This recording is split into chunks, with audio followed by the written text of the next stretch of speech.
Hello, welcome back to this. Fuck, I forgot. What is it? Yeah, dev commentary. I'm smart. I'm smart. Welcome. This is episode Very smart. 5. Yes. Oh my god. You know what I forgot to do? We forgot to answer questions because I'm stupid like that. We forgot. I made the Reddit post about the AMA and I completely forgot to answer the question, or we forgot to answer some of the questions. Some of them we kind of answered because they were like, we'll answer them instantly. Like someone asked who made the sprites, which was Kyoryii, as we said in the past few episodes. Oh, okay. Another one that I think we already answered is: did you actually make the Kai sprites, or did you borrow them from another mod? To quickly answer that one, the Kai sprites were they were already made, but there were some issues with it, so we kind of use that as a base for our current Kai, which I popped up in the first episode. There's a couple of these that question about the ending episode, so we'll answer those at the end. Oh, Yeah, and we'll get to the ending when we yeah. get to All right, the final all episode. right, here's an interesting question. And are you guys fine about people making a Friday Night Funkin' mod out of the story and adding some Friday Night Funkin' characters into the story? Sorry if you guys hate Friday Night Funkin' because Friday Night Funkin' community is toxic. Ultra and I have never even talked about Friday Night Funkin' together, not once together. I don't even know what the fuck that is. It's a rhythm game. It's a really bad rhythm game, and it has a really big modding community that people. It's not really like DDLC, but people make like they'll draw like other characters in the style of Friday Night Funkin', and then they'll make like their own music and rhythm games. So personally, like I don't give a shit. Like I'm like personally, I don't like Friday Night Funkin', but I'm fine with it. Like obviously get our okay first and give us updates and that kind of shit so we know you're not making some racist bullshit out of it. But, I mean, personally, I don't give a damn. As long as we get the constant updates and we make sure that you're portraying everything correctly, then I'm fine with it, personally. Like I said, I don't like Friday Night Funkin'. Because even then, if someone were to do this, this would be pushing the mod out further. And I know, I think Blue Skies collaborated with Friday Night Funkin' once. Oh, fun fact, I have a story about that one. Back when that was first announced, I quote replied that tweet, and I said, by the way, this isn't making anyone forget the really bad porn at the end of your mod. And, fun fact, I don't like Blue Skies. And one of the fucking devs of that, I don't remember I think they were a musician. They got pissy at me. They were fucking whining in my replies, being a little fucking baby toddler, because I said that the porn was dog shit. Even then, the porn is bad because it has no reason to be there aside from the devs being horny fucks. Yeah, I mean, it's not even the good porn you can jack off. Yeah, I'm not even mad about that. I've seen it. It's. I mean, fuck. I might actually. You know what? I'm actually gonna fucking look at it right now. Despite how lewd it is, it's extremely softcore. Like they're full on fucking, and it feels softcore. Even then, there's no reason for it to be there. Just say that you're a horny fuck, dude. Like absolute gooners behind that dev team. Yeah, I mean, I like how I'll give them props. Nice titties, I guess. Okay, that's not from Blue Skies. I'll give them props. They didn't make porn of Natsuki, so that Yeah, because I think they canonically made her a minor. Oh, did they? Okay. I think. I honestly, I remember playing Blue Skies. It's okay. I think my problem with it was boring as shit and not original in the slightest. I played the demo and I enjoyed it. Like, but that's also when they had the Monica route. Enough shitting on Blue Skies. But yeah, I guess to summarize the Friday Night Funkin' question, sure, just ask us if you really feel like it. I think it's a general thing. Like, I mean, I don't mind if the story ever gets like an adaptation outside of the DLC medium. I don't have an issue with that. I mean, I would only take issue if somebody tried passing it off as like their own original work, because then that's kind of copyright infringement. But I have some personal favorite episodes of the show, of course. So my personal favorites are episodes 1, 5, 10, and the final 4, 14, 15, 17. Those were by far the most fun to write, where the most exciting stuff happens. And at least in the context of episode 5, this is where I consider where stories start to get very real and the story takes off. Because the anime arc is like, I mean, don't get me wrong, I love the anime arc and I love all the episodes that I wrote. I mean, if I didn't like any of the episodes, they wouldn't have. So, but like, it's kind of like, like if you have like, say, 17 children, you have a few favorites. Those are mine. But 5 is one of my favorites because, like we set up everything in episode 1, and it's like the whole time throughout this arc, it's been building to what Michael's decision is going to be, and it's going to determine the course of the story for the rest of it. And it was very fun to write. It was something like we started like the early stages of story writing. It's like something like we really wanted to like obviously get right. It was just it was just very fun to write out and just plot, and it was again just something that we always built towards, and it was very satisfying to see it on screen. It was all finally said and done. It's gonna sound really stupid. I thought what happens in episode 5 happens in episode 3. Well, originally, considering we added two, so Yeah. episode 5 originally would have been episode 4. Yeah, so But I yeah, was. like then that's not confusing at Yeah, all. no, like I said, I'm a little stupid. Falling out of place. It sounds like a corn song. That. What the fuck? Yeah. So when our friend at VA did that, his name I don't think he told us. currently escapes me, I don't think unfortunately. he told us. That was a jump scare. No, it was Oh, Frithian. It was Frithian. Frithian. Yeah. So yeah, or Carl. He goes by both names. So he was kind enough to do the intro title cards to the episodes. Yeah, I told them that it's like this is like how many episodes each arc has. So I guess he whipped up a little surprise for me. For at the end of every episode, or at least at the end of every arc, whatever that episode was, he would do like a little like special effect, and in this case, it's the Yeah, glitch it's pretty effect. cool. And in the final arc, he did. I asked him to do something different for everyone. But like yeah, so episodes 5, 10, and 13 had that glitch effect. And when I saw that the first time, like that actually was a jump. I actually got jump scared. I was just like, whoa. So it was a very pleasant surprise. He did a phenomenal job. And Carl, if you're She's watching, sipping her mug. so just standard Michael Michael chilling, Gooning mom, sesh. thinking about Yeah, Michael getting bitch yeah, slapped just by his mom because moms always do that. At least mine does. yeah, more of a verbal bitch slap. Just kind of just the same thing. Like Michael's like She's fucking uh terrified. I love our sprite choices sometimes.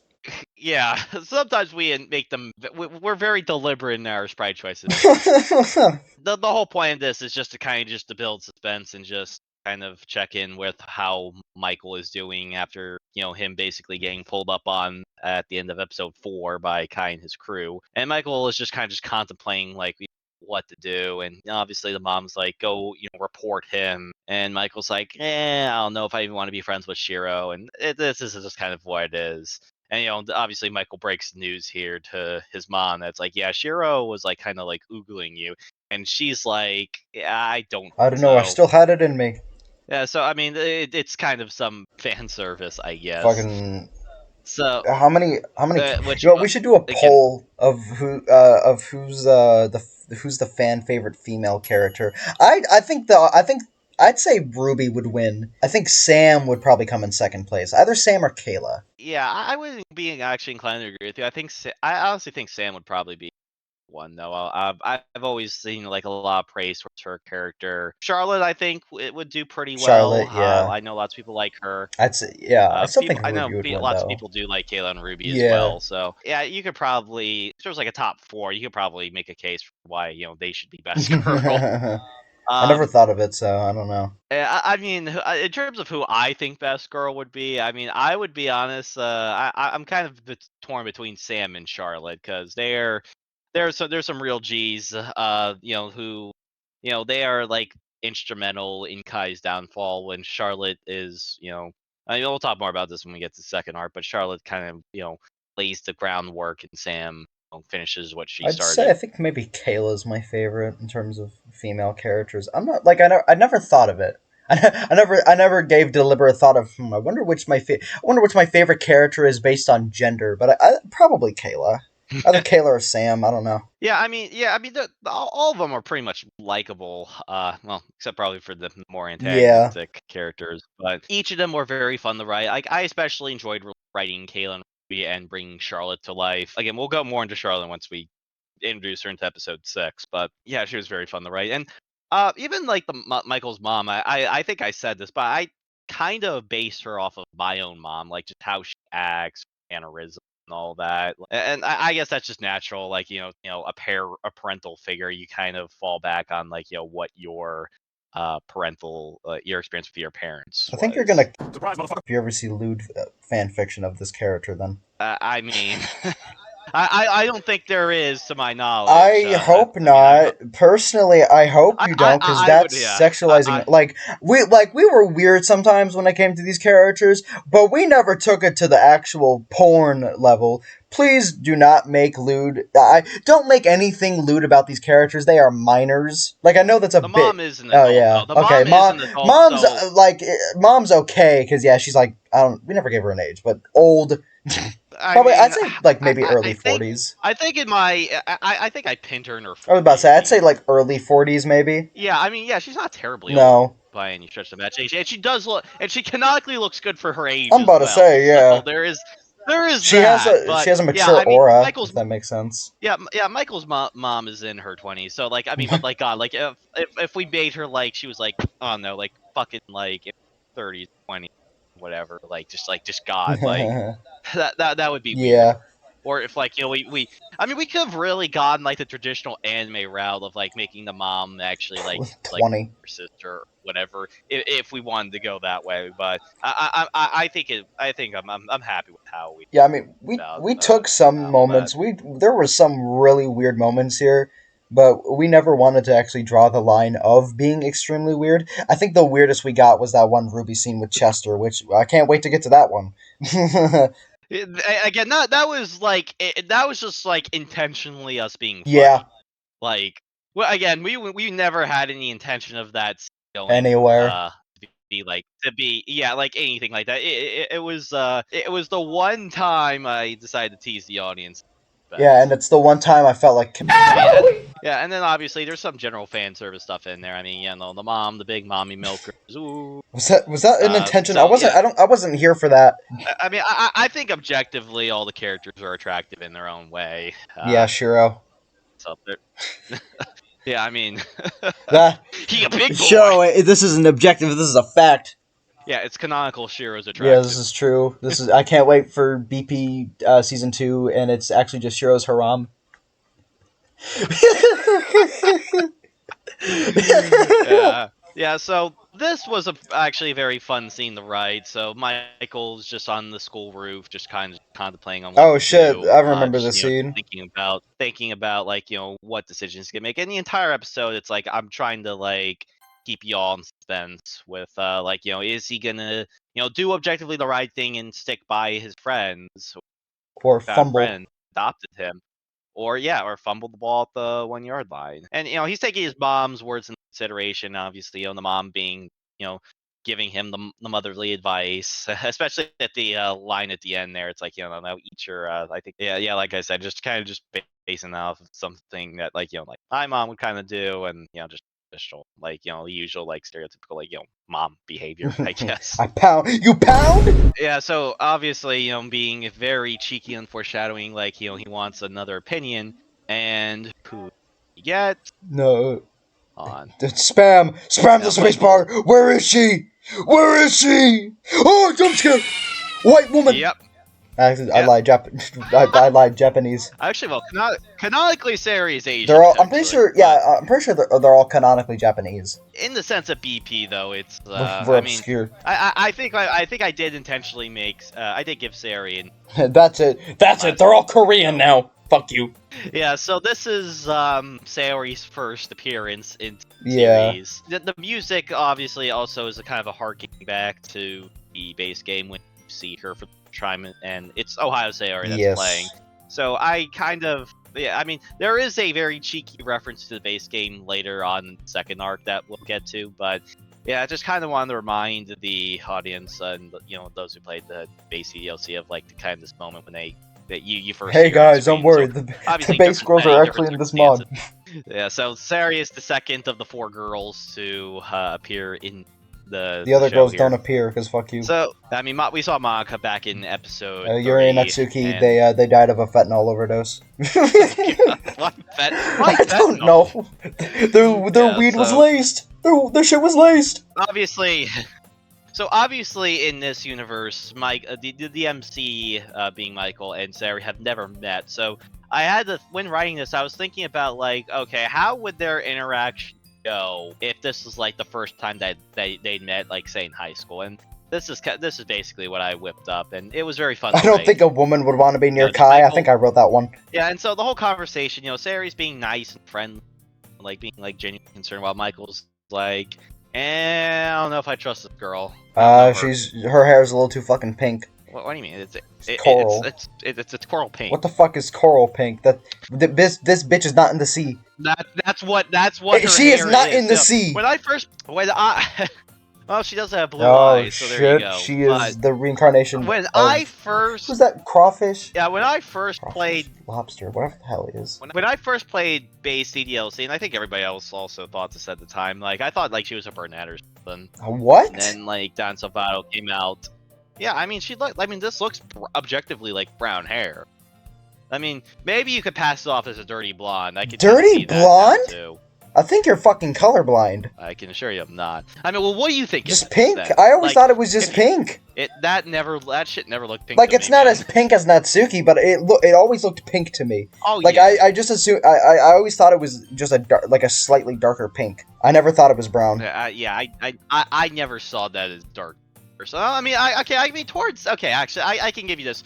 Towards like where her throat is, like I could see that, but more towards. I mean, the more darker shades, like her bangs. I could see why someone would think that is maybe brown. But when you see like the hair around her forehead, to me that is obviously dark pink. I think the background doesn't help. I think the background isn't helping it. Oh yeah, in this particular background, yeah, I don't think it probably. Yeah, you I think when you get to more of the sunny ones, then I think that'll help it. But... I don't understand, why are we debating like what fucking hair color Sayori is? It's like that. That was like her original design. We didn't like change this is true. What the fuck? Yeah, and then there's Michael just kind of being his kind of his bitter self. He's like, you're a woman, and Sari just being. Do you even know what that means? Philanthropist, fucking whatever. Mr. Beast gives away to the community. I studied. Yeah, I studied for my vocab test. Good, you got an A. Yippee! Well, out of all the 4 base girls, Sari was always my personal favorite, and I always found the other aside from Monica, like Sari, I always had the most fun writing. Like, I always kind of struggled writing Natsuki and Yuri personally, because Natsuki, it's like I gotta balance being like too mean with her, like not being like her, there's a degree of her being mean, but like not overdoing it. And then Yuri, especially with someone like Kayla, who essentially is just realistic Natsuki. Kayla was actually pretty easy for me to write, and I had a blast writing her. And I did base her off Natsuki, so I mean, I think I write all the girls pretty well, but like, it's just in terms of like what's personally harder for me to write. Like, I think I'm pretty comfortable writing Monica. I'm very comfortable writing Sayori. Yuri and Natsuki I mean, again, I can do it. I can do it well, in my opinion. I think the character I struggle writing the most is Monica, because the thing about Monica is I sometimes accidentally make her sound too much like Yuri occasionally. It doesn't happen too often, but there are some scenes that I've written with Monica that she can just kind of come off as Yuri. Yeah, I think that's more of Monica's character, because she does have a mature and deeper side. Yeah. So, I mean, it's not, again, I don't think it's wrong to do that. But yeah, I mean, Yuri is pretty much all maturity. Monica is like 50% maturity and 50% goober. Yeah, so like, writing Sari and her personality, like, again, I modeled all 4 girls as closely as possible to their original form in the base game, and I think we did a pretty good job. We like not mischaracterizing our characters like I have seen in many mods before. Yeah, I mean, even when I did Encore, I tried matching the characters. I mean, I dialed up certain aspects of their personalities, and that was for purely story reasons. I wonder how many people got turned off because they found out that the main writer of Encore was behind BP. I don't think people really cared about that, but put it like this: if you like Encore, I think you would probably like BP, and if you didn't like Encore, then I don't know, you probably wouldn't give BP a chance, and that's fine. I mean, I'm not offended. I mean, you're entitled to your opinion. I've never played Encore, so I don't know, which is kind of ironic considering of how long of friends we have. I played like 15 minutes of Encore before we met, like a year before we met. But I keep seeing people just fucking constantly call Encore mid, and it's like, I don't know. I don't know. I mean, wouldn't even. I mean, I'll be frank about all that. Like, I wouldn't even say like Encore's like a top 10 mod or anything. Like, again with Encore, like I had a specific story I wanted to tell, and I told it the way I wanted to, and I'm happy with the end result. Now, You told it I wrong. have always. I don't know if you can tell the story wrong, but I will say there are some things that I will admit in terms of the art assets that did not age well, and there's some other like errors that like apparently escaped me at some. So I've kind of contemplated like kind of doing like at least like a little Encore it. revamped. Like, I wouldn't really do. I wouldn't even really call it a revamp. Like I'm not gonna pull a Salvation remake. Yeah, it would not be the Salvation. No, it would just be like I would just like fix up some errors that have been lingering or like I just missed. Like I wouldn't really add to the story or At that point, just make it an update. Yeah, it would basically be an update, like a like I think like at this point like almost a 4-year, like 4 years later update. Yeah, shit, my bad. Update. I was still working on them. Yeah, but I mean, I've left Encore in the rearview mirror. I'm happy with how it is, and if people want to say it's a top 10 mod, go for it. I mean, I personally wouldn't say it is. Again, that was my first run at making a DDLC mod, and again, I think I definitely overcomplicated it for myself. So doing BP, at least from a design aspect, was a breath of fresh air.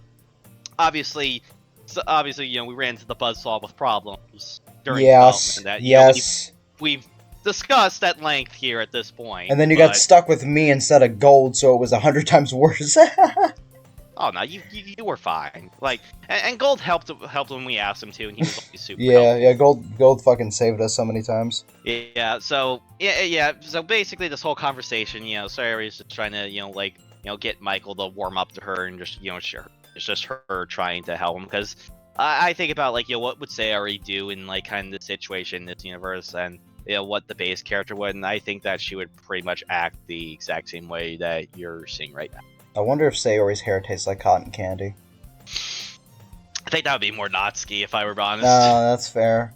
So, Sayori being overly optimistic and Michael being kind of beaten down and worn out, and, it's not without reason. Being a fucking loser. You're talking to a bad bitch and you're fumbling.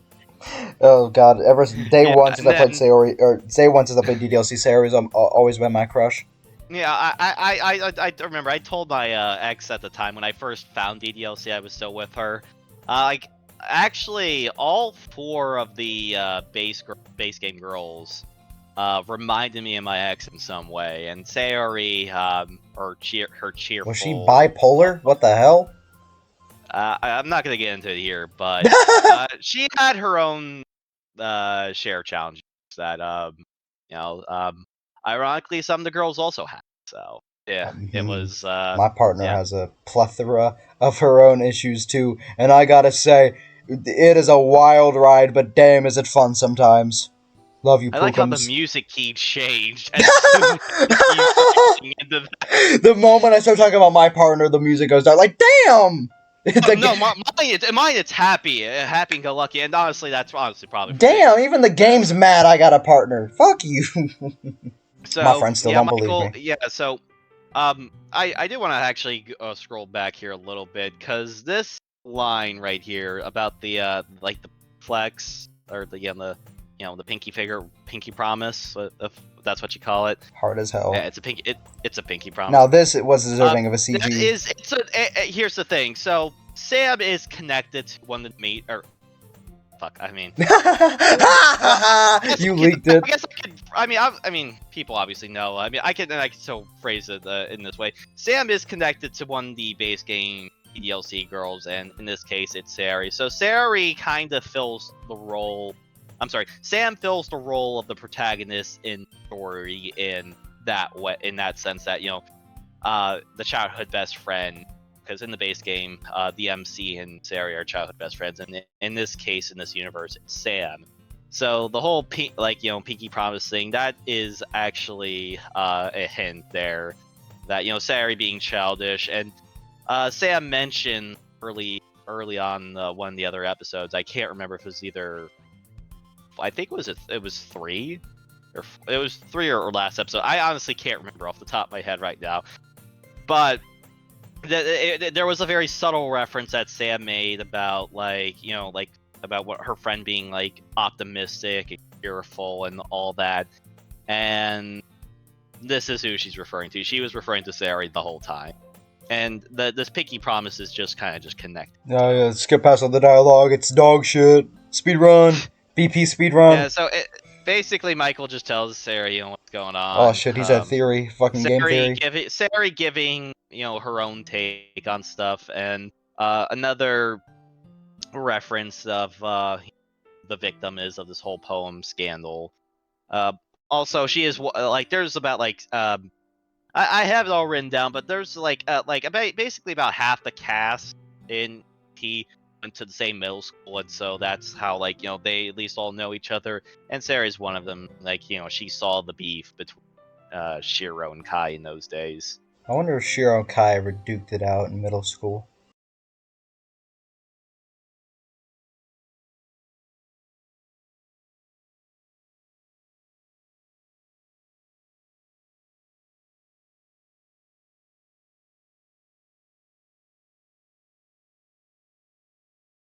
I mean, in their own way, they did.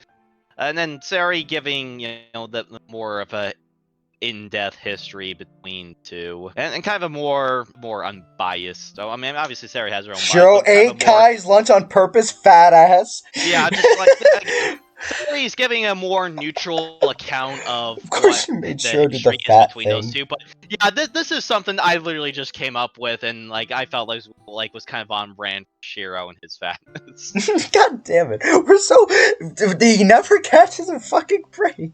Yeah, again, we bullied Shiro. We gotta double down. We can't stop now. We gotta double down. Even as we're playing this in the rearview mirror, we're still taking pot shots at him. Call it blackjack, and I got a fucking 11. So Michael just giving this Sari the spiel, and she's going to give her, her advice, which is don't leave the club, but if you want someone to go to, she is going to suggest a very particular someone. And Sari's genuinely trying to help Michael here, and it unintentionally backfire because Sari doesn't know the larger. Sayori is a government spy.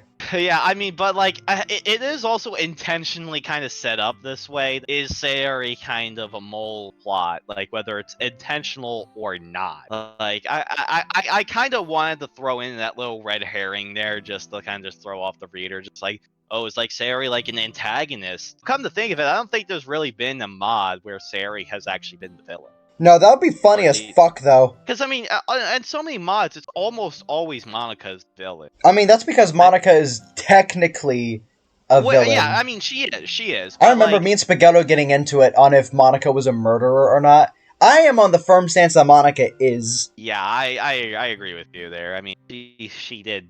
Yeah, now, granted, it is... are Natsuki, Yuri, and Sari really real? That was his stance. That's a fair debate, but that was his stance. But she basically did delete their existence, even though she basically, I mean, she took them out of their corporeal form, but that's still technically murder. So yeah, I agree, but also Spaghetto is a. I mean, if you want to put it in a legal standpoint, Monika wouldn't get trialed for it. But on a moral standpoint, that's murder. I guess the real life equivalent is what, did she put them in the hospital or something? Which, I mean, that's still assault, which, yeah. I mean, no, Sayori's dead. She is dead.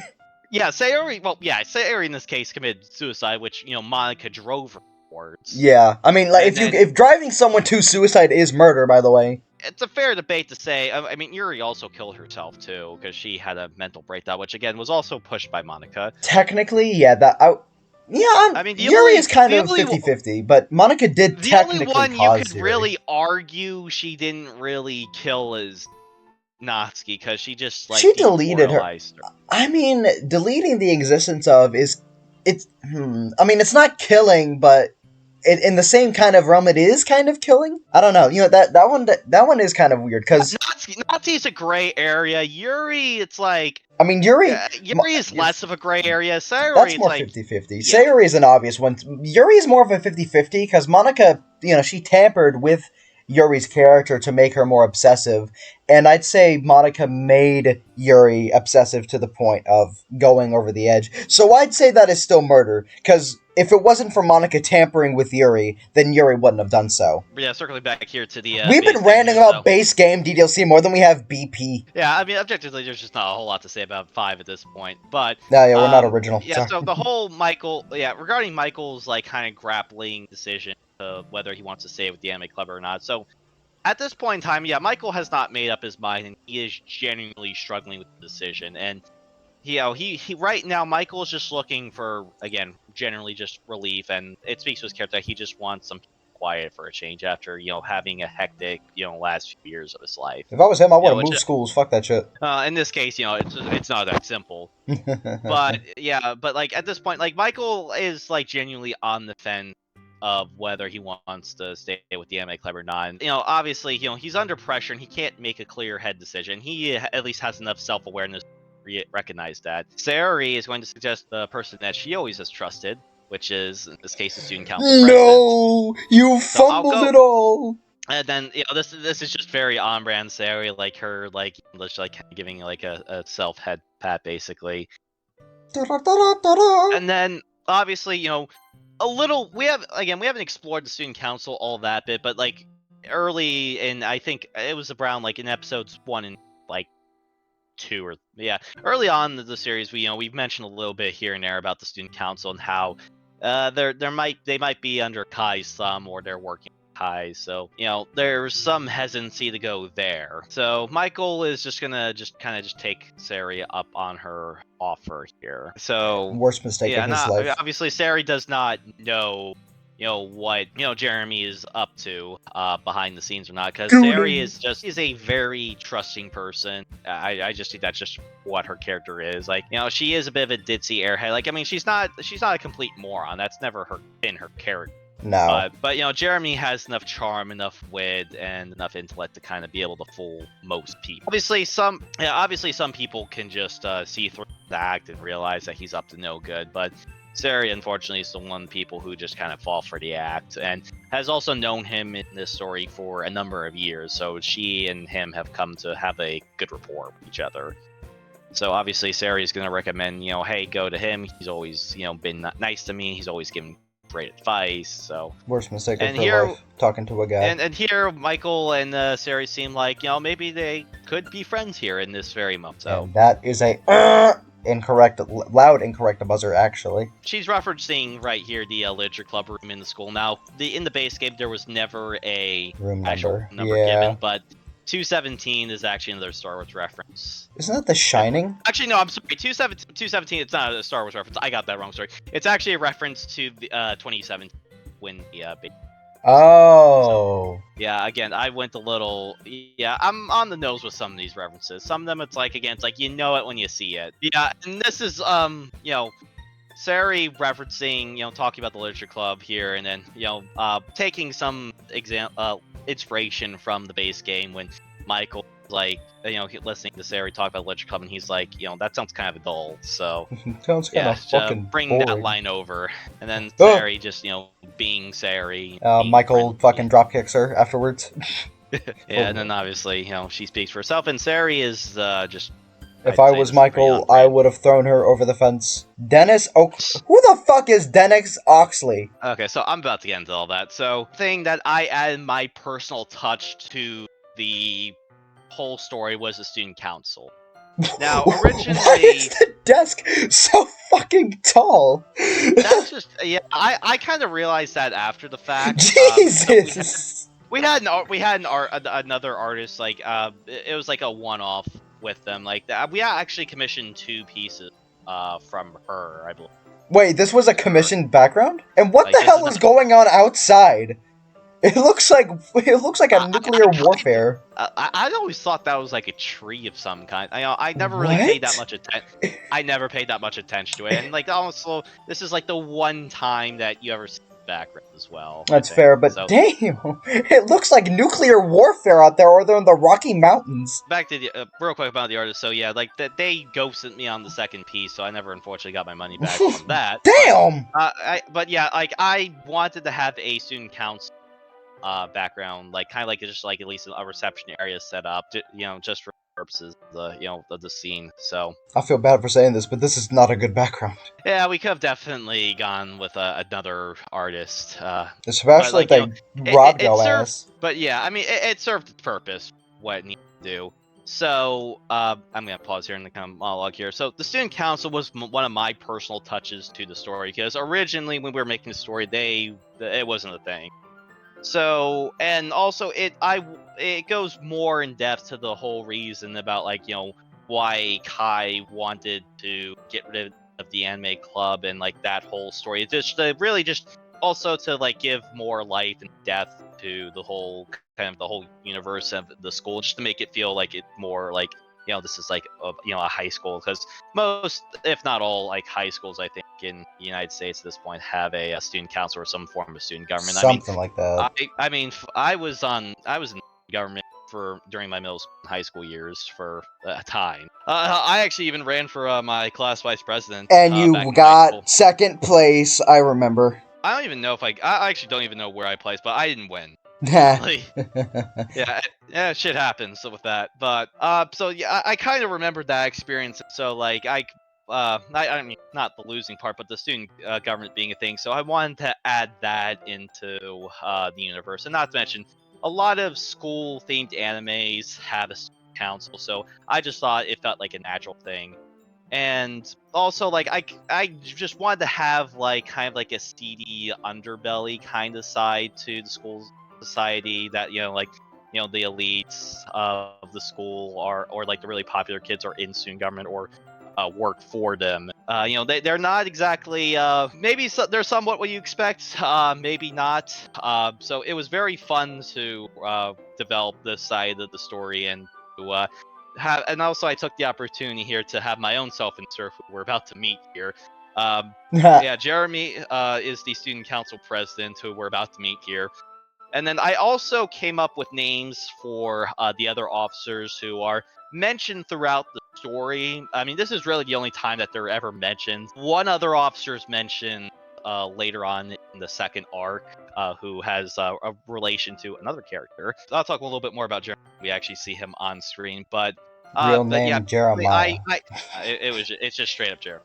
So again, I'll go more into the etymology of all that here in a minute. Yeah, student council was just really added just to add some more depth to the story, and just to further develop the plot line of why Kai wanted the student council, or I'm sorry, the anime club to dissolve, and like just how he would like go about it and all that. So yeah, it was very fun to write, and I will say, if we were to do a season 2, the student council would be something we would really give focus to. At least that's something I want to give focus to, because there's a lot of story there, like a lot of history within the context of the lore and all that, and I think it would just be kind of interesting if we could do it right to explore and all that. So Dennis Oxley there, so he is one of the officers. He's the secretary of the student council. He's never shown on screen, not directly at least. So in the next scene here, I'll point out where all the student officers are.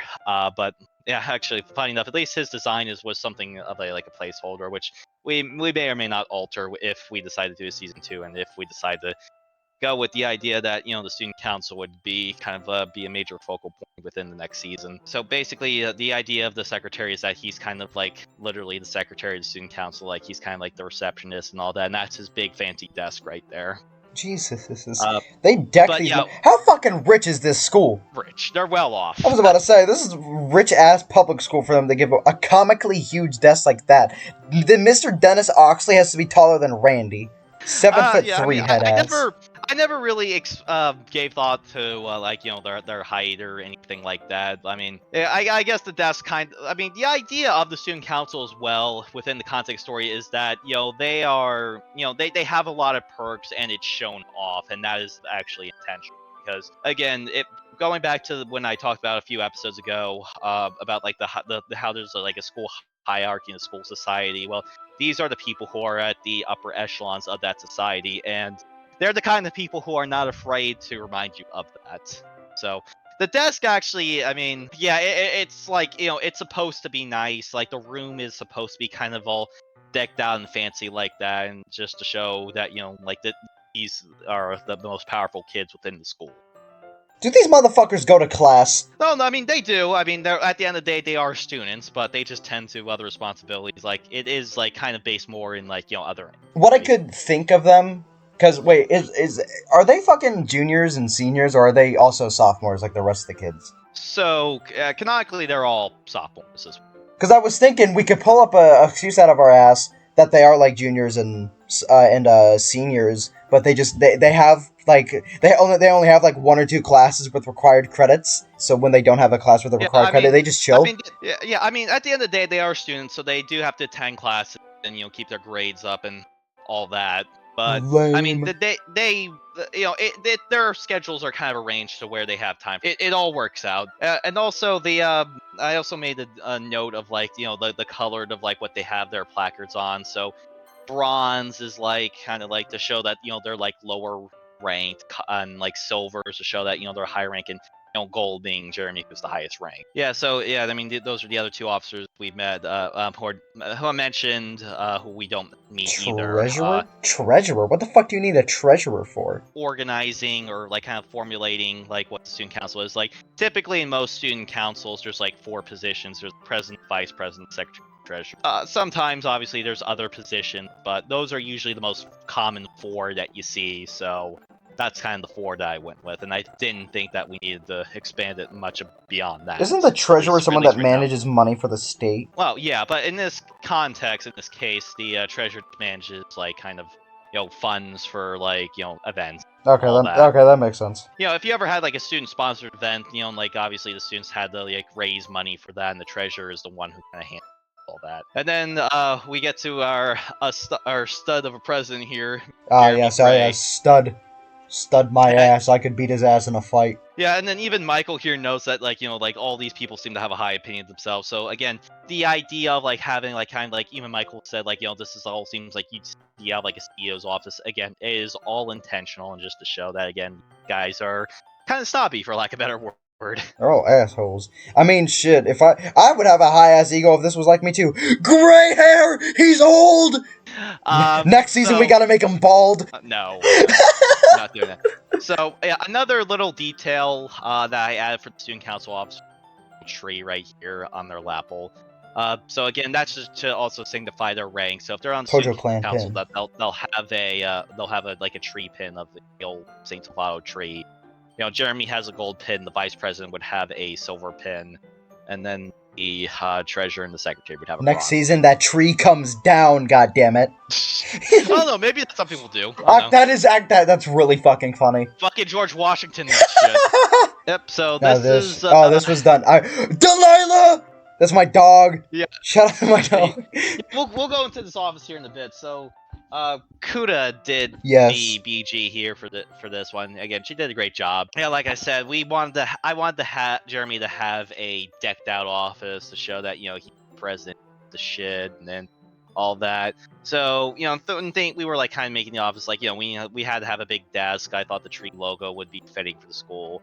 I always personally have liked globes, so I decided to stick that there because I figured have like his own laptop. The globe looks like it's covered in shit. Yeah.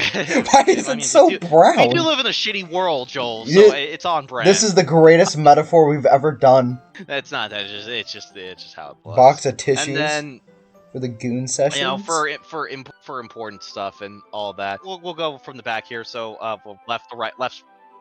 We'll go from left to right here. So. Jeremy's office has a nice view of the school courtyard, so that you see again the perk that comes with the office. I actually like how the windows point to something that makes sense and not nuclear warfare. Yeah, and that was intentional. I told Kuta, it's like have a view of like kind of the fountain courtyard area. So again, that was all intentional. So from left to right, so I figured that he would have a plan in his office, like kind of spice it up a little bit. I damn well know he does not water that shit. So from bottom up, so he has his official portrait there. Above the picture, that is my rabbit Lainey. Oh yeah, I forgot you have a rabbit. I don't know why. Yeah, so I wanted to have immortalized in the story in some way. And then you also did with your dog here, Yeah, which my unfortunately dog Delilah. he gets is a boy or girl dog. It's a Delilah. Yeah, Delilah's a girl. Originally, I wanted to do another picture that was both my dogs laying down. I don't remember why we went with. I think the picture was just too big or something like that. I can't remember. Yeah, it does get cut off here. I mean, that's fine. Just You from get to the see angle, one of her but eyes. It does kind of look like just one of those random ass pictures you find at Goodwill. but yeah, the idea canonically is Jeremy has a dog and a rabbit. So, I can't believe my dog is canon. yeah, technically your dog is canon, just as my money is canon as well. That's awesome. And then also, I think, don't you have a cat as well? Because I believe we added a cat. Did you? As well. Yeah. I mean, I have a cat. I don't know. Go to the if you see where the tissue box is, like That's a fucking cat. Is that which cat? Okay, I gotta look back at this group chat. Which cat of mine would that even be? It's black, so I gotta guess it's either one of my cats, Charlie or Weebus, because they're both black cats. Kuta called my dog a cow? No, she did. She actually did. What the fuck? From this angle, actually, I could kind of see why but like the actual reason why, not the in-universe, is that we love our pets and we wanted to include them in the story and the mod in some way. Or actually, is that Spaghetto's cat? It might be, because that does not look like either one of my cats.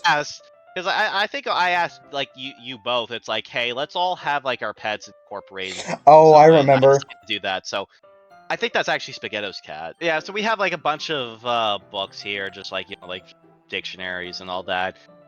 There are some specific books here. So by the cactus here. So growing up, I read a Star Wars series called the Star Wars Dark Horse comics. I was a super big fan of that as a kid growing up, and I mean, I'm not afraid to say it. Like, I think that was like some of the best Star Wars material that was ever printed. It like the stories was that good. So I wanted to kind of pay a little tribute to that.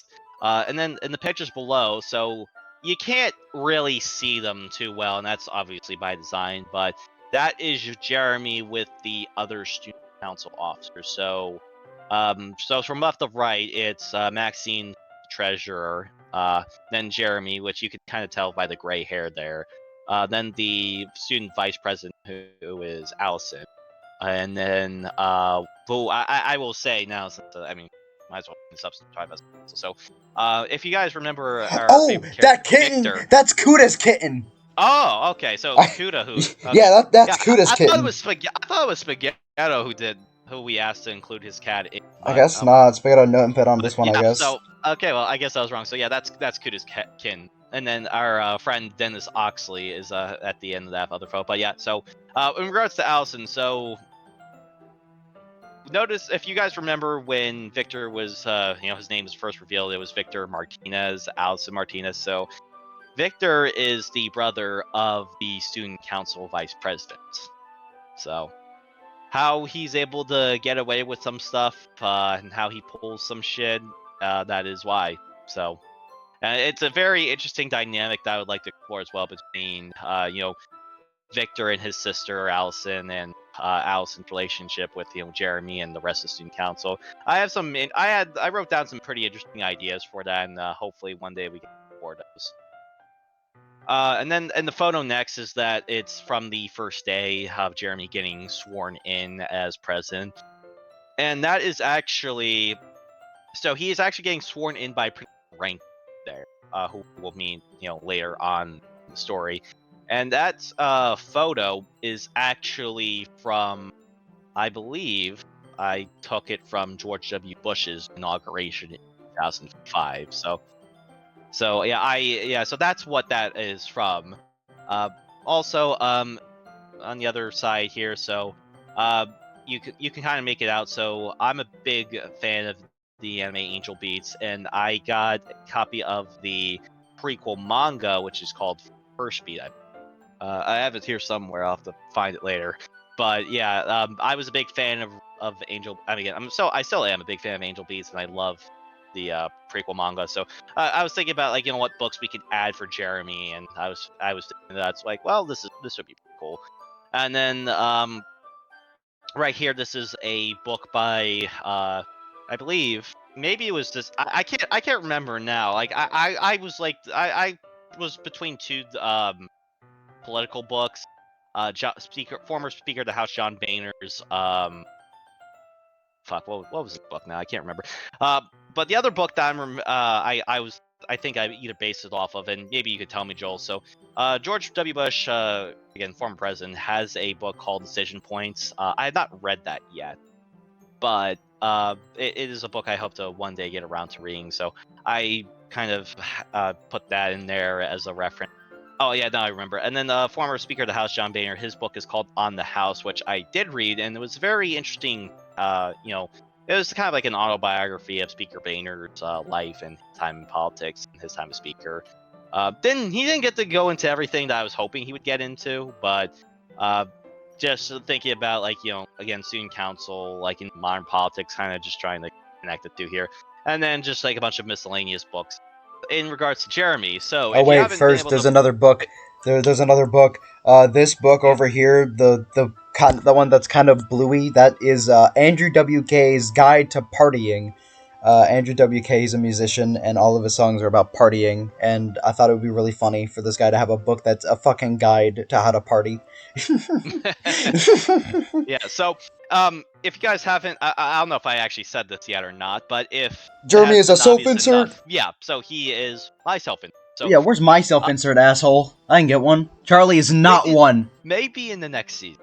We'll talk about. If we do it, we'll talk about it. But yeah. So these are kind of just some of my actual interests, and when I was thinking about Jeremy, what the character is, what I want him to be. So Jeremy is obviously a very exaggerated version of myself, and I based them off of some other character fiction.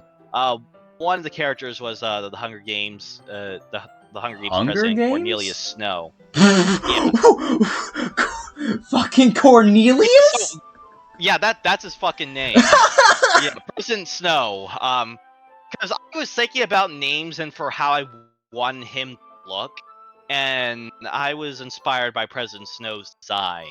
So so that's why I went with the gray look, and it's also very it's also how kind of symbolic of how I wanted to write Jeremy as a character. He is a character that is quite literally morally gray. So he will, now generally in how we see him act throughout the season here is that he generally does bad or questionable things, but there are times where he actually does something that is positive and is good. So he's I see him he is an antagonistic figure in this context, and he generally is an antagonist figure, and I would want him to be an antagonist in too. But he is a character who has very flexible morals, and he's very agenda driven. He has a very He's gender driven. Jesus, Joel, you're killing me here.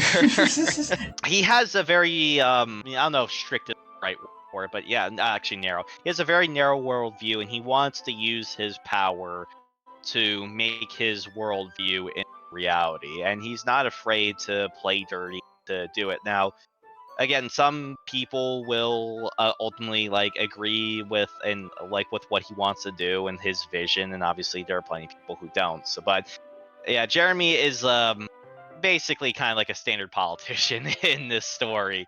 So, and again, it was by design because I do have a personal interest in politics. Nowadays, not so much. And again, not going to get into why that is, but at least at the time, I was very invested in politics, and that interest kind of was very mixed into Jeremy and how I wanted to write his character. And how he interacts with Michael, it's all very he's a character that picks his words carefully. He's always tries to come across as a friend and very diplomatic, but this boy is scheming here. Holy shit, Jeremy has a nose. Yes, he does. Yeah, kind of like a Squidward. Yeah, I was about to say. Yeah. I will also Randy's a more say, Squidward-esque, but yeah, I will also say when we were designing Jeremy's sprites, you actually based his design off of me. So essentially, what the fuck is wrong with your nose? There's actually nothing wrong with my nose. I do have a big nose, but big nose gang. Really where you at? I'm Jewish. I'm born to have a big nose. Even though honestly, actually, one of my friends one time said I had a Jew nose, and I was like, the fuck. As a Jew, have you ever heard of the tried and true truth about about the Jews. If a Jew walks into a door with a heart on, he will break his nose. Yeah, I've heard about that one. Yeah, so again, Jeremy's appearance looks mature, looks refined, and it's enough to where it gives Michael the impression that he's an upperclassman, even though he's the same age and grade as. And another reason I also decided to have his hair be gray. So I joke a lot that with my job and other shit that I've dealt with throughout my life, and especially during development of this mod, is that I always joke that's I'm gonna have gray hair by the time I'm 30. So I took that joke to the extreme as well. So yeah, it was based off of President Snow, his design. It was also based on the idea that again I wanted to have him literally be a more gray character, and again I was trying to sell that with the color. And just the fact that it's just probably a bit of a personal inside joke to myself. So in this whole scene here, there's not a whole lot to talk about. Just Jeremy, acting very mature, very refined, and diplomatic. Another fellow with a small tie too. Yeah, his tie is thinner. Again, Michael has a big.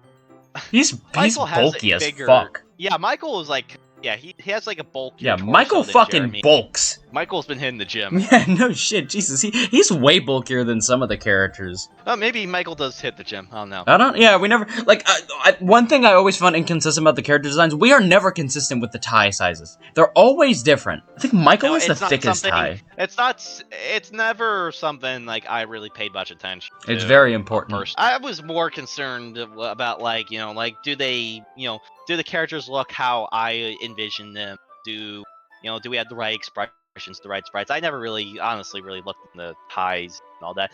But I will say as well, as we were designing all the characters, Spaghetto had this head that he wanted every character to have a different kind of style. For example, one of the characters, I think it was Bella. He wanted her to her shtick to be obsessed with yellow, and he wanted her to have her uniform be dyed yellow or something like that. And I was just no. I mean, I understand his reasoning, because there has to be something about each of these characters that has some unique and makes you remember to makes them stand out. But I decided I think the right approach was more I'm not so much their uniform. Some characters wear their uniforms a little bit differently, and I'm fine with that.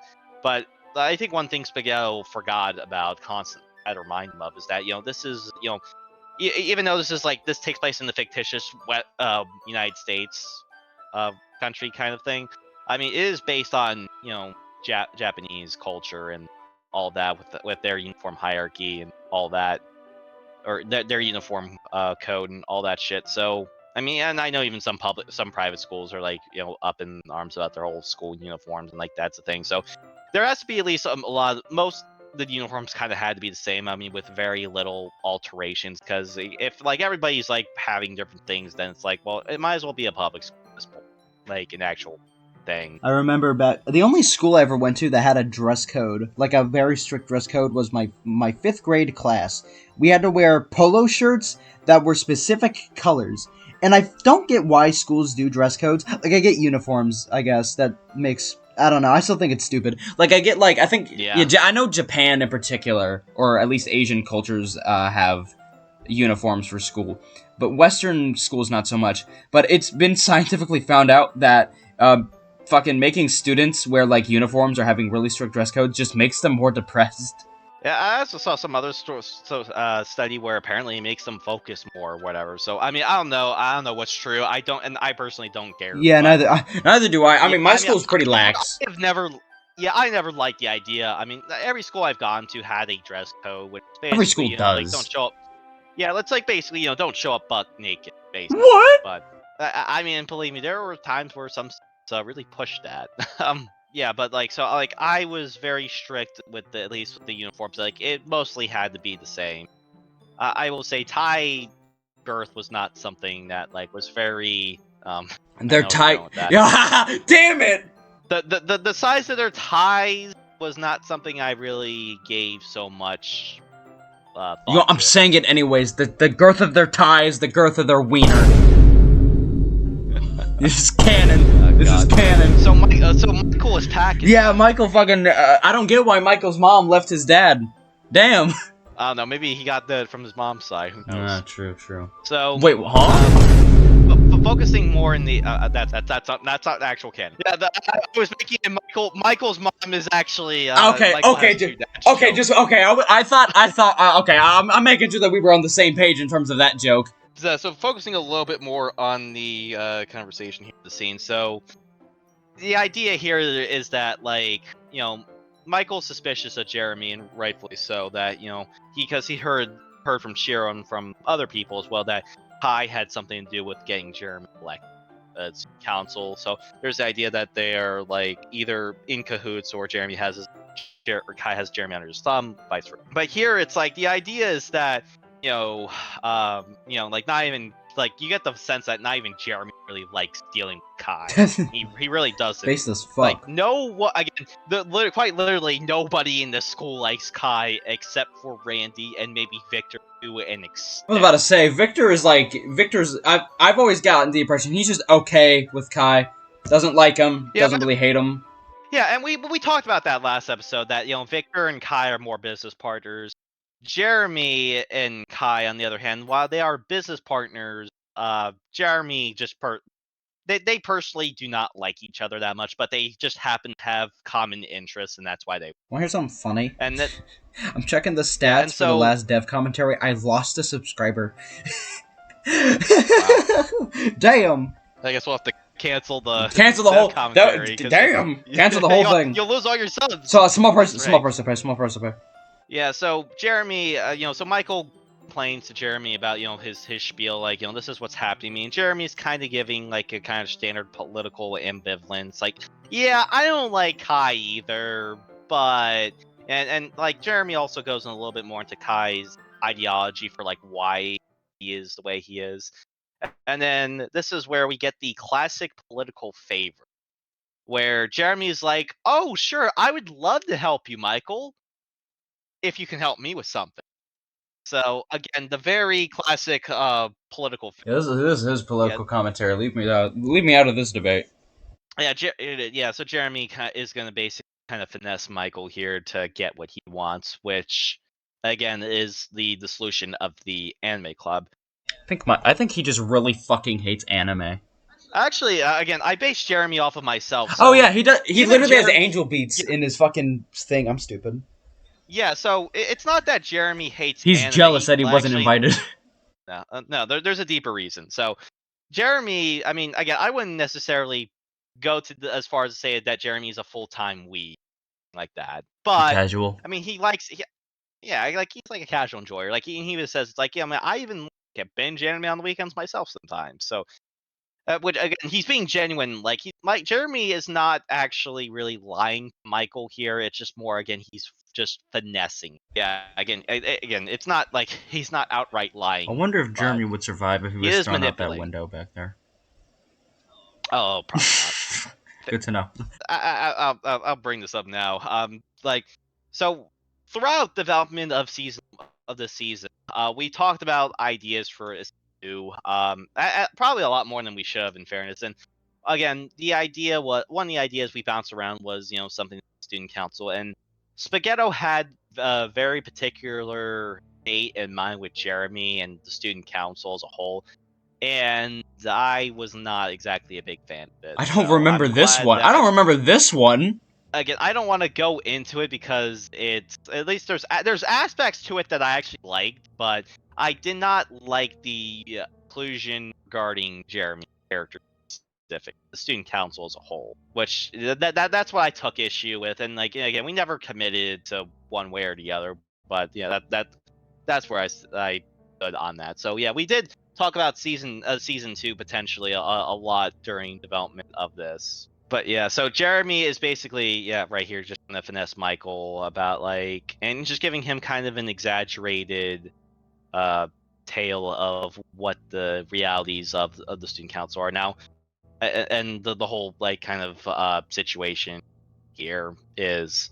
So essentially, why Jeremy wants to get rid of the anime club is that it's part of his broader plan to implement his agenda. So, and this gets brought up later on in the show, that Jeremy kind of wants to make the school kind of more and more of a dictatorship, to where he has all the power. And one of the ways he wants to do that is through a kind of like a disciplinary committee. Now, this is not a specific plot line I've spent too much time on, like at least at the time, and I haven't really thought about it too much, but it's kind of like the general idea that I was going Isn't with. this your And self-insert? again, I'm not saying I want to make society into like a dictatorship, but I do think we'd be better off if I was in Oh, solely. yeah, yes, definitely. We definitely wouldn't be fucking cooked within the week.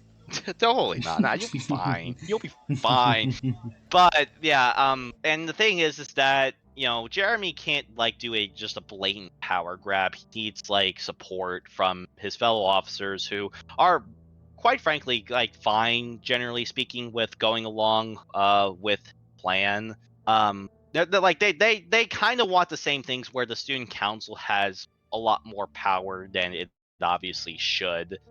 But obviously, they have their own disagreements of what that should ultimately look like, and that might be something that we look into again if we did another season. Jeremy sees the anime club as an obstacle to his ultimate goal of achieving as much power as he possibly can, because the way it works is that there's a student council, which is the officers, Jeremy, the vice president, the treasurer, and the secretary, and then there's a student senate within the school as well. That's it's kind of below the student council. So the student council is kind of like the executive branch, if you want to think about it like that, and the student senate is kind of like the legislative body, where like whatever like rule changes or like anything to deal with clubs, that's where it all gets settled. Just to go a little bit more in depth into the whole student senate thing, which again, it's not really touched upon too much throughout the story, but the way it works is that each class has their own special representative. So freshman class has their own special representative, the juniors, the seniors, and the sophomores.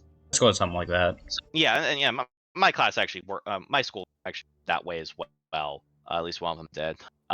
And then and again, those representatives are elected class wide. And then additionally, every club president, so every club that's like recognized within the school, that meets requirements or not, their president gets to sit on the Senate. So I never set a hard number for what that is, but like you could probably ballpark it like maybe around like between 10 and 20, roughly, like including the 4 representatives. And then obviously, if and then add 4 if you want to also count the student council, which oversees the student senate and kind of presides over it. So Jeremy obviously needs a certain number of votes to get his way, and Kayla is a member of the student senate that Jeremy knows he can't control or influence or get her to see his way. So in politics, what often happens if you have somebody who is like opposing your goal, and if they're like of a different faction or a different party, you try to, you either try to compromise with them or you try to get them out. And Jeremy decided to go with the take them out option. So that's basically what it is, and that it's also in the idea of why I wanted to do all the whole house thing and add this political element to the story was again just to add depth and add more reason to why the anime club decided to desert, and like add more depth into the whole story. Because again, when we wrote up this story, it was quite literally that Michael leaves anime club and it collapses, and to me that just didn't sound like very exciting and it wasn't very intriguing. But adding this element, I feel like it makes things more interesting. Now obviously people may be turned off by the whole political aspect of it, but at the very least I would think that like just like a corrupt student council, like like meddling in the affairs of clubs and all that, would at least be of some interest to the general viewership. And at least I haven't heard anyone complain about it, so I assume I did something right with that. Yes, I'm still here. Yeah, I had to make sure there. So yeah, reason I stopped on this spot in particular. So yeah, Jeremy is of a very yeah. Jeremy also showed Jeremy is himself. generally a very calm, cool, collected figure, which is actually kind of the opposite. Because we tend to be kind of rash and emotional at times. But Jeremy is more of a cool, calm, and collected figure. And so, like, it's very rarely like he ever gets caught off guard or surprised by something. But this is a time where, like, is because he was not expecting Michael to just like straight up just yell at him like that, and kind of caught him by surprise. But yeah, he recognizes that, it's like, okay, yeah, I understand that. It's like I gotta play my cards right here. So again, Jeremy, this is what he tries to sell Michael on, is that the school doesn't need the anime club because they are a drain on the school budget, and if we have more clubs, then we can't, we have to dole out more money to them, because like all the clubs get like an allowance sort of deal, and and as such, it's like it'd be harder to pull money together to have like school events like a prom, a dance, or whatever the schools. What the fuck would Anime Club even do with money? I mean, I'll admit I can't think of it as something off the top of my head, but I'm about I to mean, but say. yeah, every club has like at least like a little stipend that they can spend money on for whatever it is they decide to do. So Jeremy plays off of that angle, which is technically true. He's not lying there, but and then he tries to hype it up as like as a cultural thing that's like, I mean, this is what we are as Saints of Iowa is like a school as an identity. We're like, kind of like this blue ribbon kind of school, or like this grade A school that we're the forefront of academics and all that, and then we have like this kind of this degenerate crap over here that's kind of like a black mark that we're kind of trying to just get rid of, and it doesn't help to the school in the beginning with. That's kind of what he's trying to sell it as. It's like it's like it's for the greater good kind of thing. And Michael, I mean, maybe he doesn't necessarily care about all that, but I wouldn't. yeah, but he's trying to. But Michael wants to have like a nice, and nice remaining time in high school, and he's sympathetic. He has a degree of sympathy for others, and wanting to be able to get along with people. So Jeremy kind of just plays into that. Like I said, Jeremy is not necessarily lying. He is stretching the truth on some aspects, but he is very much manipulating Michael. And also, of course, he also does not personally like Kayla. They have beef with each other. I wonder if Jeremy's pin is wrapped in like those gold that you get in those chocolates. If you unwrap it, it's secretly chocolate. Yeah, I mean, I mean, it's legit gold. I mean, it's a real Legit I mean, gold? What I the don't even think fuck? gold is really that expensive, like nowadays. I mean, yeah, I mean, It's certainly yeah, I certainly mean, not again, cheap. this isn't like. I mean, I think again, I don't know how much it's actually, but like I can't wait for the fucking for the the diamond diamond president. president. Yeah, but yeah, I mean, no, like I mean, it's all like kind of like yeah, like I mean, I wouldn't necessarily go as far to say the pin is like solid gold, and I'll admit I haven't necessarily thought about that detail, but yeah, again, that was a very aesthetic choice, and it was also just a reference to President Snow from Hunger, because one of his like one of the things that he had with his character was that he always had like a rose on his lap lapel, so that's kind of what I went with Jeremy. If Jeremy is your self-insert, does that mean Jeremy eats his What the fuck? toenails? No, I do not eat my own toenails. Again, I mean, Jeremy is okay. Jeremy is a self-insert on my part, but like again, not everything I do is something Jeremy do, and vice versa. It's again, Jeremy is a exaggerated version of myself. Just like Spaghetto, like the case of Spaghetto, Michael is not exactly Spaghetto, and with Jeremy, it's kind of the same way. Again, it's like yeah, there's like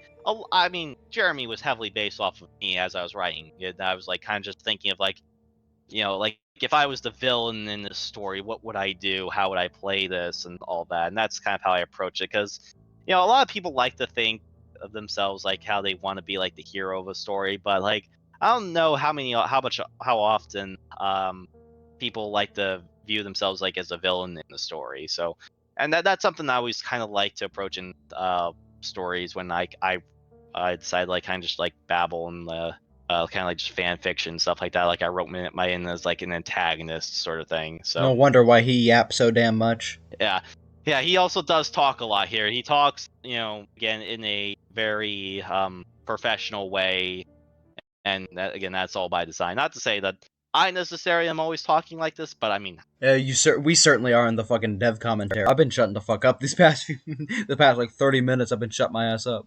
yeah. But I mean, this is essentially what Jeremy is trying to sell Michael on here. It's like, let me help you make the few precious years you have left of high school memorable. And that's what Michael wants at the end of the day. Yeah, he wants to settle down.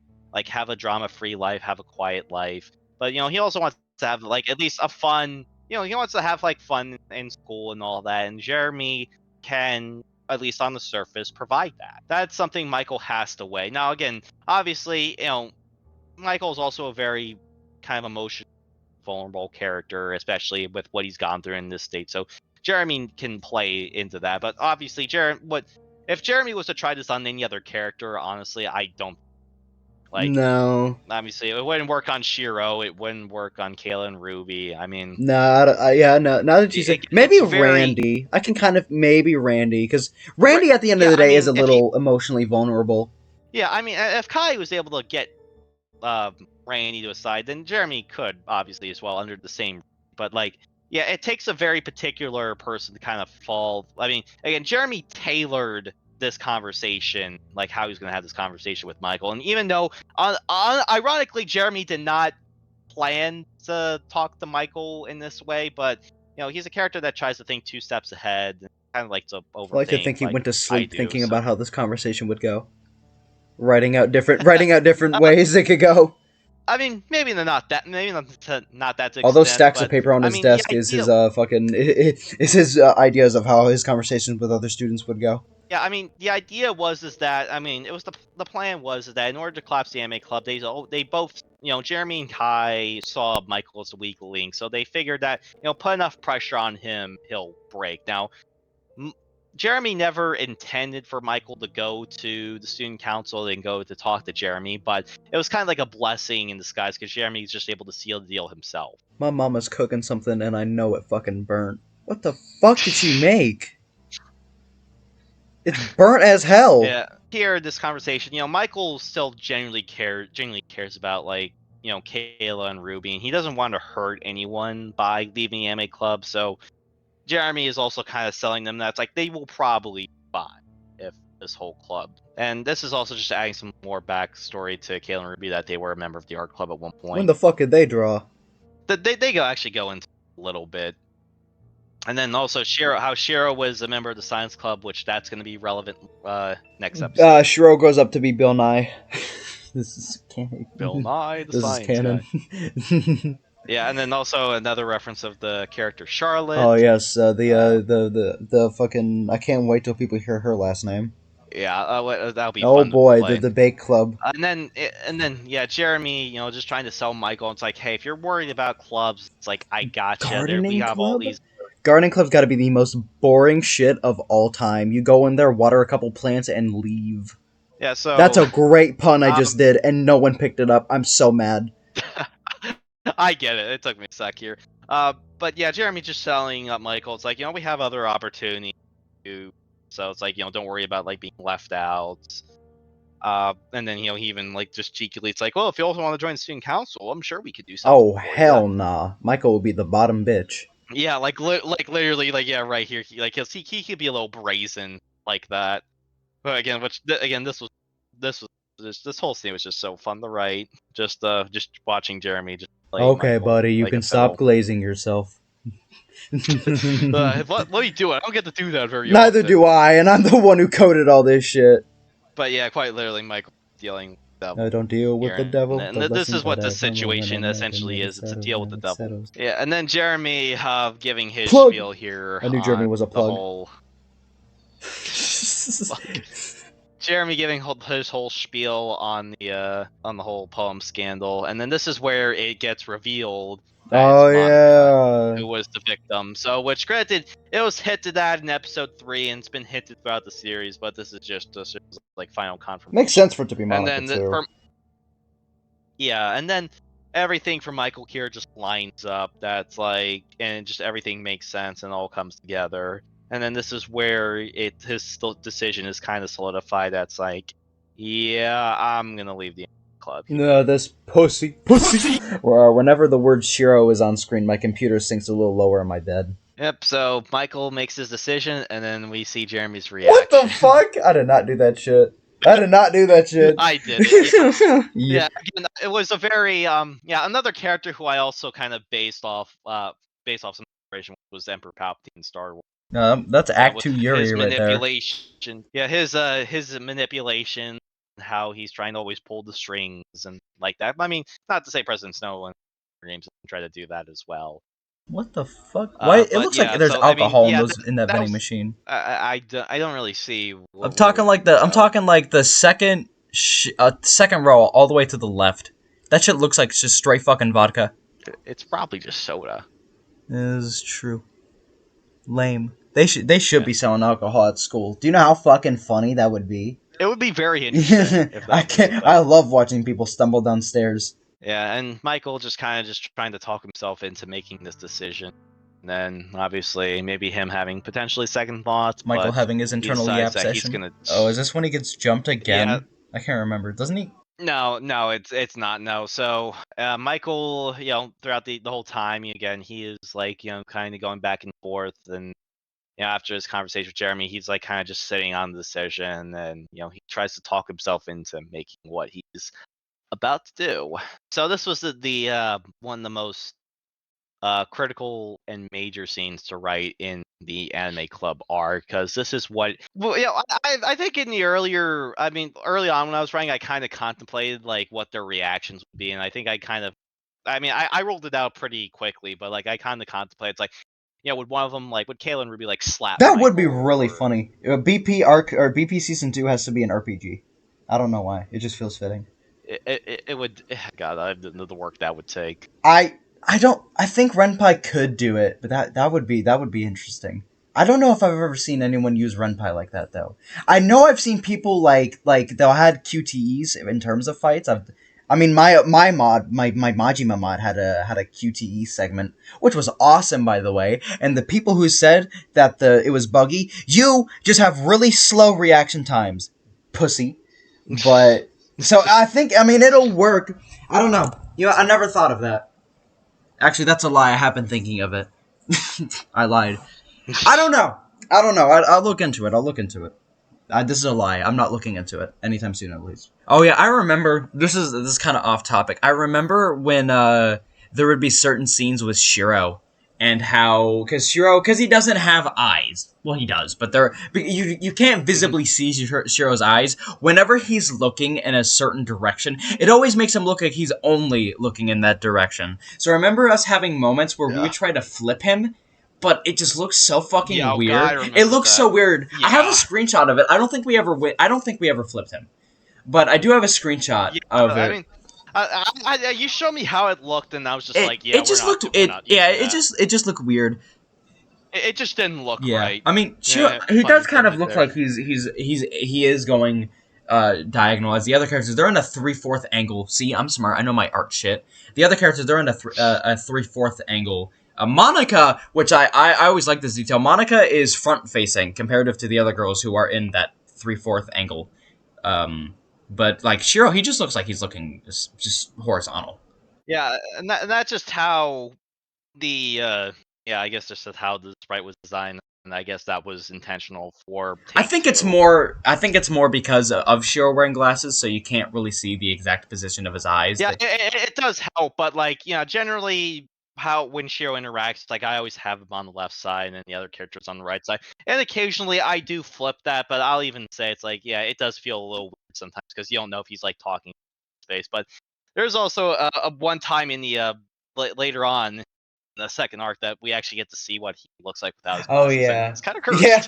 I want to say one thing that I was very deliberate about when it came to like coding. I was very deliberate when it came to sprite placement. So like where they are on screen and that kind of shit. So that's why Michael is on the furthest left instead of Shiro, where he usually is, because he's entering the door, which is on the left side. That like this is just one of those cases. But like I said, there's very minor details I had when coding that I did for shit like that.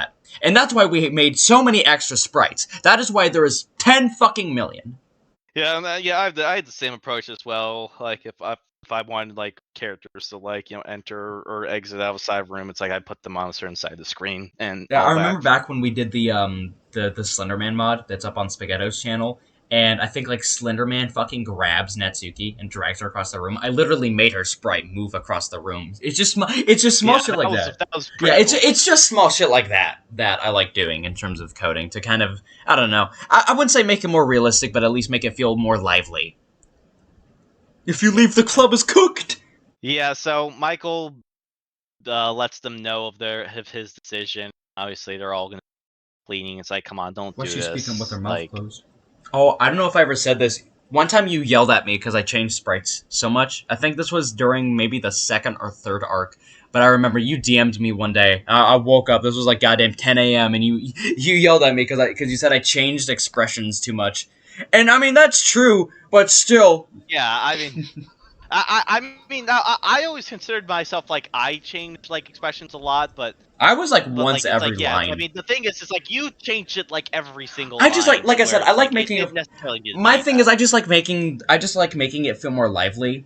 Because I mean, it's a visual novel, so all you're looking at little individual pictures that are placed on top of each other. Like the sprites, their heads are cut the fuck off. They're decapitated. So their head, we place them on their shoulders and neck, essentially. The background is its own image, and text box is his own image. The name box is his own image. It's little images just placed on top of each other, and it doesn't give the illusion of animation like actual animation is.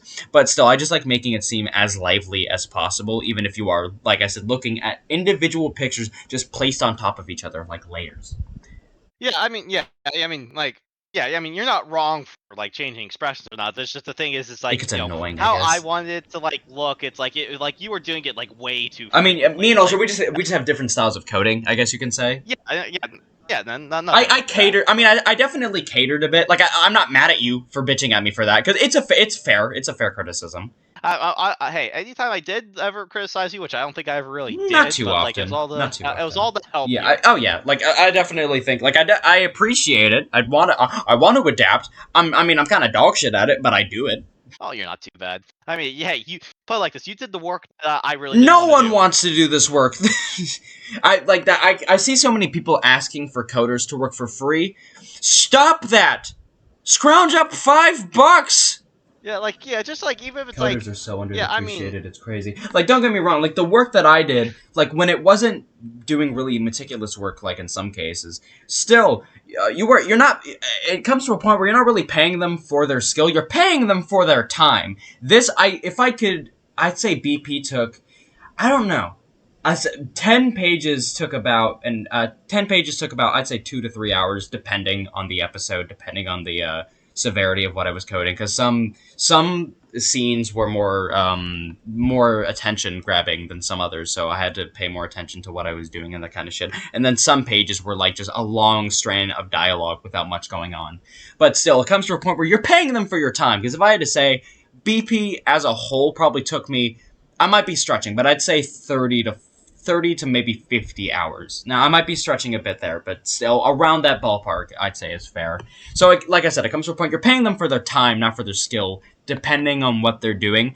And time is very precious, assholes. No, don't get me wrong. I think if you're making a mod and you just don't have anyone, just learn it yourself. It's not that hard. yeah, I mean, the fuck, I learned it for Encore after. Yeah, I think DDLC learning, like the getting the basics and memorizing all the basics took me less than a week. I mean, to be fair, there's not many like direct guides out there. I know there is like a couple guides out there. I learned from Combo Dev. He made like a whole video guide based off it, and he was really helpful. Although that's kind of outdated because he's talking about Renpai 6.99, and there's like Renpai 8 now. I think BP was coded on 753. Yeah, And so, the coding was a little. So his guides are probably a little outdated, but the fundamentals are still the same. Like how to place sprites and all that kind of shit. It's all the same. yeah, I learned from Agent Gold and Poba helped me a bit there here and there too. Yeah, I remember my first coder for Encore. I mean, yeah, I mean he was helpful. I mean, I appreciated his time and effort, but yeah, I mean, he set everything up and he explained it enough to me to where I knew what I need to do to succeed. And Gold answered any of the more advanced questions that I didn't know how to solve myself. Boba showed me how to do some cool Don't get stuff me wrong. with it. So Coding it's can like, get really advanced yeah, sometimes, but the fundamentals, easy shit. I was contemplating also having. Now we didn't get the crying sprites for B because again with in regards to Kayla and Ruby's character, I based Kayla's character more off Natsuki and Ruby's more so off Yuri. So I saw Kayla as the more emotional character of the two, so that's why we only put in crying sprites with her. With Ruby, I mean, granted, I would say that, yeah, she probably would cry, and I would say probably after the fact about this, she cried with Kayla, but at least in the moment, like, Ruby, I would say she's a character who can control her emotions at least well enough in the moment, and obviously, at some point she will, let it all out. Not to say she's definitely not an emotionless character, but she's definitely more mature than Kayla emotionally. Yeah. And like she even struggles to keep it down like herself, as you'll see. But yeah, this is Kayla just basically frantically like pleading with Michael, and they're being genuine. Like they want to help, they want to be friends, but Michael is gonna be dead set here He leaves like a on pussy. his situation. Yeah, and then Kayla kind of goes through the 5 stages of grief here. They kind of collectively figure that it's like it's not like it's not Kayla and Ruby's fault. It's more Shiro. Yeah. And obviously, and Shiro, while Shiro understands Michael, obviously he's not happy about it. And he doesn't agree with it, which is basically kind of summed up right here in this line. Their relationship pretty much deteriorates like that. So in the course of a couple episodes, they went from being friends, I would say, to just them Those now. comments, Trigger. Fight, fight, fight. Don't feel like my own. Yeah, He's gonna say a slur. He's gonna say a slur. there are no slurs in BP. I can assure you of What? that. Oh, you removed those lines? How dare you? That's a joke. I did not add slurs into BP. I did not add slurs into BP. I will say it. He did not. He did not. I can assure you of that. That you can take my word for it. But yeah, obviously Shiro doesn't necessarily. But yeah, Shiro. I mean, while Shiro understands where Michael's from, he doesn't necessarily get the full. He doesn't completely like fully see it from his point and then realize what he's been through. So this is where Michael kind of just lets it out himself. I know, and Shiro, and then they kind of just have a bit of a pity party here. And even though like I mean they're all pretty much upset with each other, and then Shiro, of course, also as well comes clean about his secret to Kayla and Ruby, which that pisses them off because they had to eat shit defending Shiro when they believed, though they personally had their own doubts regarding whether Shiro actually did or not, but they still took his word that's like, hey, he said he didn't do it, just drop it, leave it alone. And they had to endure a lot of shit for that, and it wasn't for them in the context of like a year ago from the story that all takes place. So they'll find out that though that they were that Shiro actually did. It's like kind of like, well, fuck you. So Real as hell. which again, this is kind of what Kai and Shiro wanted, which is like, or I'm sorry, Kai and Jeremy wanted, which is complete collapse of the anime club, which is basically happening right here in real time. Go through this, and then Shiro, Shiro letting opening his heart and letting it all out about his dramatic family life. Yeah, his family lore. It's just something I came up with. That's all Yeah, fictitious. we're lazy like that. We come up with shit on the fly. And then Shiro, Kale, and Ruby kind of debate their reasoning for like it's like, should you have told us? I mean, and Shiro's like, from his mindset, it's like Shiro was afraid to lose even more friends that he had lost over the years to his feud with Kai. So and Kayla and Ruby were, even though like they haven't been friends for like all that, is view them as the best friends that he had ever had. Plus, besides Charlotte, which granted she's kind of a little out of things, which I'll just say for right now. So he wanted to do everything he could so to keep him as friends, so he decided to lie. And granted, even though if he was truthful, I mean, I still believe that Kale and Ruby still would have at least tried to help him out and still defend him. They're being genuine, not like oh, we would have. I mean, they generally would. I mean, I wrote, and I see Kale and Ruby kind of people who will go bad to you. And I mean, even if you mess up a little bit, like so long as you don't do something like heinous, they will have your back and they will help you. And it's really just kind of just summed up here. They're thinking in the conversation, and then Ruby herself, struggling to keep it all together. And then Michael, still even though he's not happy with Shiro, he generally does still want what's best for all three of them. And then Kayla kind of going into why she ultimately decided to leave the art club with Ruby and start the anime club, which only, for the anime club, for what it represented to them, it was just a place of expression. That's what a lot of clubs are, just a place to hang out, have fun, and be yourselves. The club. Yeah, I wasn't ever particularly involved in school clubs. I mean, I was involved. I was a member of a club here and there, but like that, not ever super duper People involved. scare me too thing. much. And then, yeah, obviously, Kayla and Ruby have their exit left here. It's really stage exit right, but in this case, it's exit left as they fade out of existence. They died.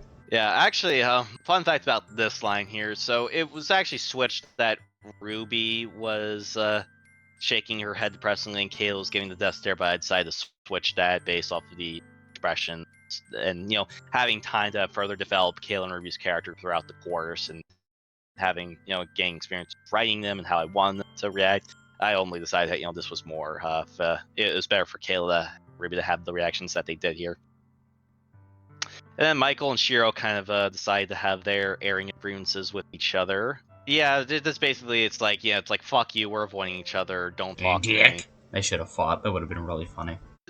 I contemplated them like throwing it down time, but but the reason Michael didn't, like, obviously he doesn't want to cause more drama. He doesn't see. Yeah, he doesn't. Yeah, and Michael doesn't see Shiro as worth like fighting. Yeah, I mean, and again, Michael wants the opportunity to like just settle down, live a peaceful life, and grow. And he is.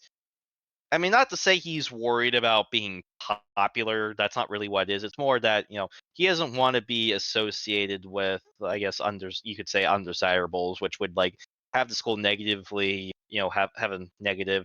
They like Michael doesn't want to be negatively associated with people who have bad reputations, because then that would impact his desire to have a full life and all that. So he decides not to throw down with Shiro because he decides at this point nothing's been it's not going to solve anything.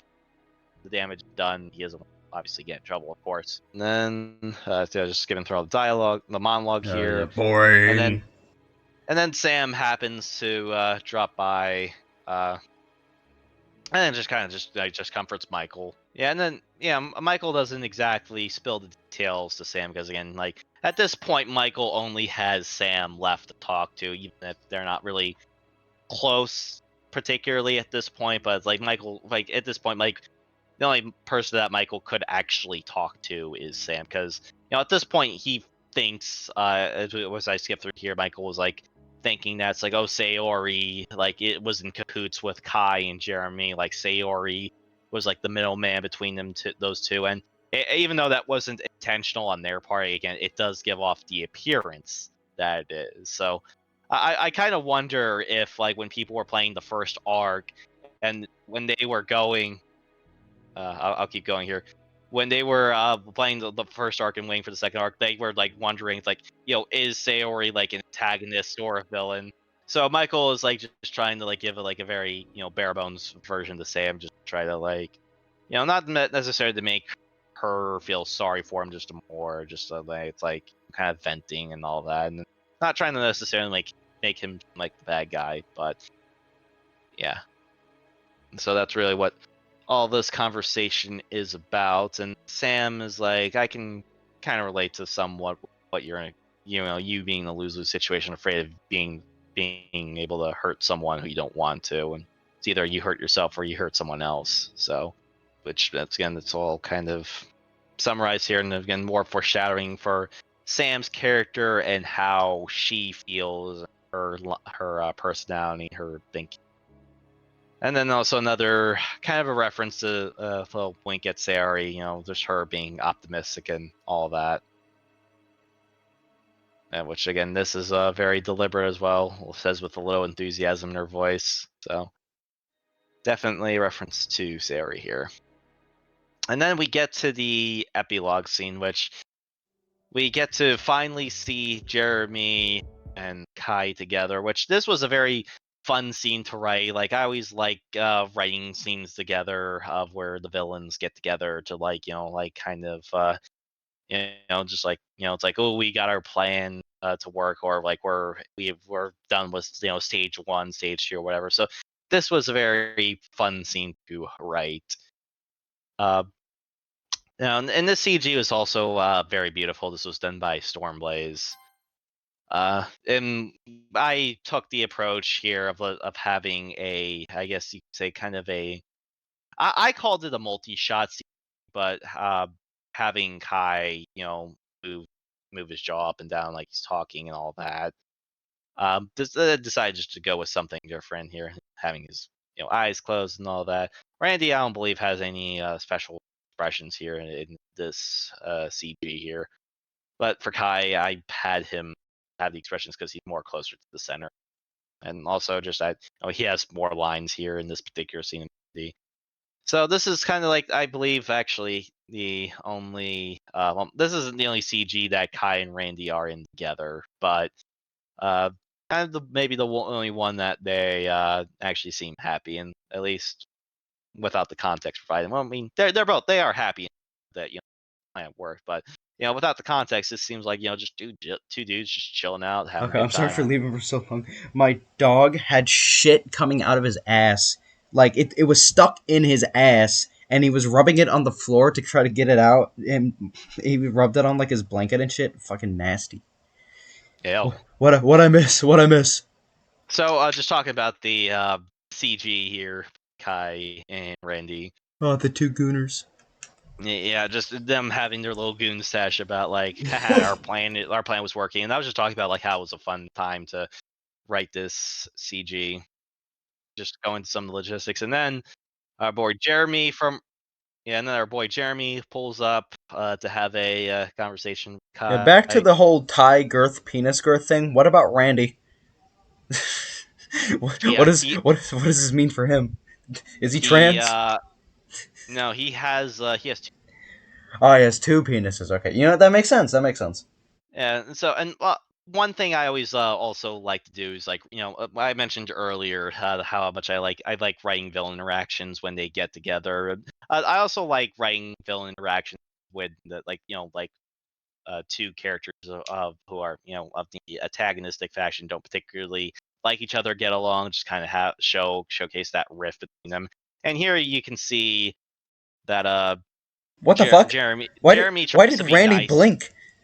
Did you see that shit? Why did he blink out of existence? Just Oh, fades. He oh, leaves the scene. like you switched the dialogue back really fast, so I thought he just blinked out of existence for some reason. No, that was intentional. But yeah, I mean, you could see that Jeremy at least tries to be polite. Randy's just like, "Fuck you, I don't want." Yeah, so Jeremy and Kai, get together. They have their little haha, we won. Stage one of our evil plan, rule the school, is complete.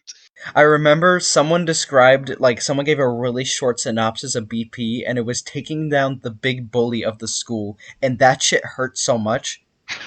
It's true, but Yeah, damn, I that mean, makes it it sound is. stupid. I mean, I don't see anything wrong with that. It sounds silly if that makes sense. Eh. I mean, hey, would you rather have that or Stupid dumb mod where they piss. self-insert pro tag gets with OC girl that Yeah, you know has that's tragic health condition. I don't know. yeah, I that's mean, that fair. also sounds like, I'm not familiar with this anime. Maybe you are. I mean, have you ever heard of I Want to Eat Your Pancreas? You say that again? I Want to Eat Your Pancreas. That's literally what it is called. I think That it's a sounds fucking awesome, actually. um. So I haven't watched the anime. I haven't read up on it, but from what I have gathered about like the reputation it has, I assume that's kind of the whole how it all goes down. So yeah, it's like, I mean, I mean, I don't want to be like I didn't want the story to be a glorified. I didn't want this to be like a just glorified tragic romance story. I mean, I wanted there to be something else about it. So I mean, yeah, I mean that essentially is kind of a bit of a summary of the whole story, which, I mean, it's impressive that someone was able to do that. Just like kind of like what the 4 or 5 words that sentence is. I mean, yeah, like you said, it is indeed better than it being a glorified romance story between two OCs that frankly no one would give a shit about. Yeah, I mean, and again, yeah, but Kai is the big bag bully, and I mean, but I think in with the introduction of Jeremy, we can see that there's other forces at play, and Kai is just kind of the face of all that. So, what happens when you just remove one guy? What will happen? I mean, I don't know. We kind of also get into the weeds a little bit about their alliance between each other. That Jeremy was happy to let Kai destroy the Imp Club for him to get, his revenge on Shiro, and Jeremy having, Kayla out of the way, and, one less undesirable on the student senate that, he can't control or rely on. So, but Jeremy does, at least, even though we talked about how earlier Jeremy was a morally great character, he does have, limits, and he's like, hey, you did what you needed to do you did what you wanted with Shiro, and there's no need to further harass Michael, so drop it, we've accomplished our goal, move on. And Kai is more, I don't know, bro. And yeah, but yeah, and also in this conversation we also see that Jeremy does have his limits with Kai, especially. Yeah, so even though Kai tries to have his way with Jeremy, he's the one of the few characters that Kai just can't bully in the mission, because Jeremy also has his own power, and it's kind of basically at the end of the day, it's like Jeremy and Kai kind of having a pissing contest with each other. Reminds me of the pissing So minigame in Yakuza 2. the fuck? If you go and take a piss in Yakuza 2, you can play a mini game. It's awesome.